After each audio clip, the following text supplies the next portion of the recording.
నమస్తే welcome to ఇహా TV. దేశంలో 35 రకాల మెడిసిన్ ఉత్పత్తి నిలిపివేయడంతో పాటు వాటి విక్రయాలు సైతం జరపకూడదు అని నిర్ణయం తీసుకుంది.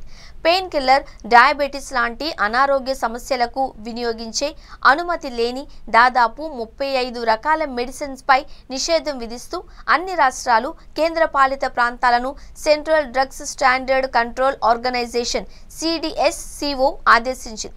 ఈ సంస్థ సూచన మేరకు అనుమతి లేని మెడిసిన్ రకాలపై నిషేధం విధిస్తూ DCGI లేఖ ద్వారా హెచ్చరించింది.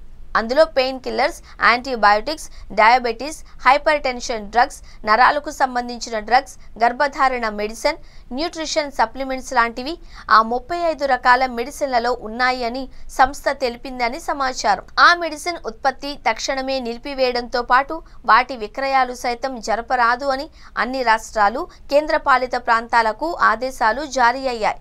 కొన్ని మెడిసిన్లలో ఒకటి కంటే ఎక్కువ డ్రగ్స్ కాంబినేషన్ ఉంటుంది. అలా ఒకే మెడిసిన్ ఒకటి కంటే ఎక్కువ రకాల సప్లిమెంట్స్ కలిపే మందులను కాక్టైల్ మెడిసిన్ అని పిలుస్తారు.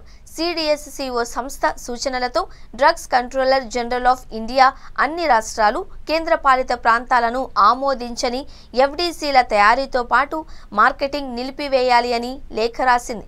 ప్రజల ఆరోగ్యం, మెడిసిన్ సమర్థతపై సమీక్షలు నిర్వహించి అధికారులు గతంలో లైసెన్స్ ఇచ్చిన 35 ఆమోదించని కొన్ని FDCల జాబితాను సిద్ధం చేసి ఆ కంపెనీలకు షోకాజ్ నోటీసులు జారీ చేశారు.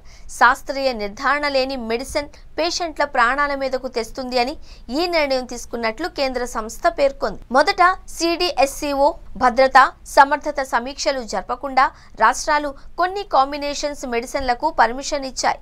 ఆపై అన్ని రకాల మెడిసిన్ ఉత్పత్తులపై పరీక్షలు నిర్వహించి వాటి సమర్థత పరీక్షించిన తర్వాత వాటిని వినియోగించాలి అని DCGI చెబుతోంది. ఏప్రిల్ 11న రాష్ట్రాలు, కేంద్రపాలిత ప్రాంతాలకు DCGI రాసిన లేఖను న్యూస్ 18 రిపోర్ట్ చేసింది. ఆ లేఖ ప్రకారం DCGIకి చెందిన రాజీవ్ సింగ్ రఘువంశీ ప్రజల ఆరోగ్యం, వారి ప్రాణాలకు ముప్పు కలిగిస్తుంది అని హెచ్చరించారు.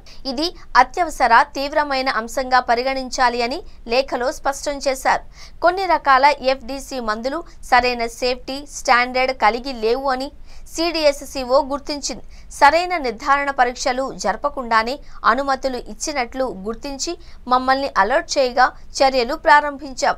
డ్రగ్స్ అండ్ కాస్మెటిక్స్ చట్టం 1940 కింద NDCT రూల్స్ 2019 నిబంధనల ప్రకారం ముందస్తుగా సేఫ్టీ స్టాండర్డ్ అంచనా వేయకుండానే కొన్ని రకాల ఫిక్స్డ్ డోస్ కాంబినేషన్ ఔషధాల తయారీ, పంపిణీ, విక్రయాలకు లైసెన్స్ పొందారు అని DCGI దృష్టికి వచ్చింది.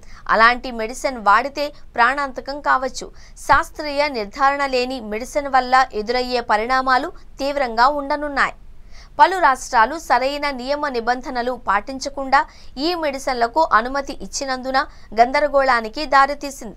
కొన్ని కంపెనీలు షోకాజ్ నోటీసులకు స్పందించి తమ ఉత్పత్తులను పరీక్షించాయి. ఈ లైసెన్సులను సంబంధిత డ్రగ్స్ లైసెన్సింగ్ అధికారులు మంజూరు చేశారు అని పేర్కొన్నాయి.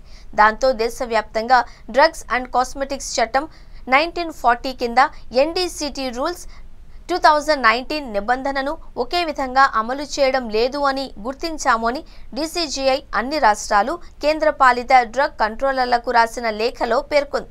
నియమ నిబంధనలకు కట్టుబడి ఉండేలా చర్యలు తీసుకోవాలి అని సూచించింది.